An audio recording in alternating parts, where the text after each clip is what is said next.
शादी के लिए जिद किया तो मंगेतर का कर डाला कत्ल। शैलेंद्र सिंह, लखनऊ, उत्तर प्रदेश। 15 मार्च 2025। Murder stories. भ्रामक बातें कई बार इंसान को इस स्थिति तक पहुंचा देती हैं कि वह उन बातों को सही मानकर कदम उठा लेता है जो दूसरे के ही नहीं उसके अपने लिए भी घातक साबित होते हैं। काश शिवम रोशनी पर विश्वास कर लेता तो। शिवम, तुमको केवल गलतफहमी है, मेरा तुम्हारे अलावा किसी से कोई संबंध नहीं है। जब एक बार हमारी शादी तय हो गई तो ऐसे कैसे छोड़ सकते हो?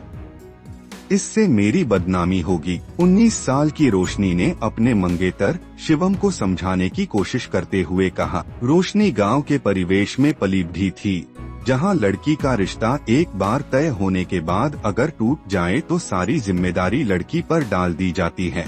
सब उसी पर ही अंगुली उठाते हैं।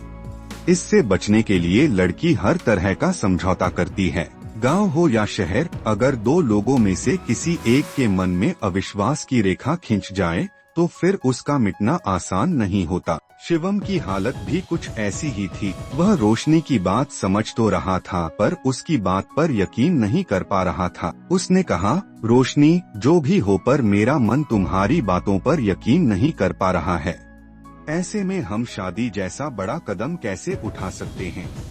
अगर हम शादी कर भी लें तो हमारा जीवन सहज नहीं रह पाएगा। अविश्वास की रेखा जिंदगी भर कचोटती रहेगी। शिवम, तुम कुछ भी कहो पर मैं इस रिश्ते को जीवन भर निभाने के लिए तैयार हूँ। तुम्हें मेरी तरफ से कोई शिकायत नहीं मिलेगी। रोशनी किसी भी तरह अपने रिश्ते को बचाने की कोशिश कर रही थी। उसे पता था कि शादी टूटने का सारा असर उसी पर पड़ेगा। घर बाहर सब उसी को दोष देंगे, पर शिवम टस से मस नहीं हो रहा था। रोशनी, मैं किसी ऐसे रिश्ते में नहीं बंधना चाहता जिसमें मुझे जीवन भर पछताना पड़े। तुम मुझ पर ज्यादा दबाव मत डालो, शिवम ने रोशनी को समझाते हुए कहा। रोशनी को उसकी बातों से लगने लगा था कि अब वह समझाने से नहीं मानेगा। उसने सोचा कि शायद वह कुछ डरा धमका कर लाइन पर आ जाए। प्यार से न सही हो सकता है कि डर से मान जाए। शिवम, समझ लो मेरा जीवन तो खत्म हो गया, पर एक बात याद रखना, मैं इतनी कमजोर नहीं हूँ।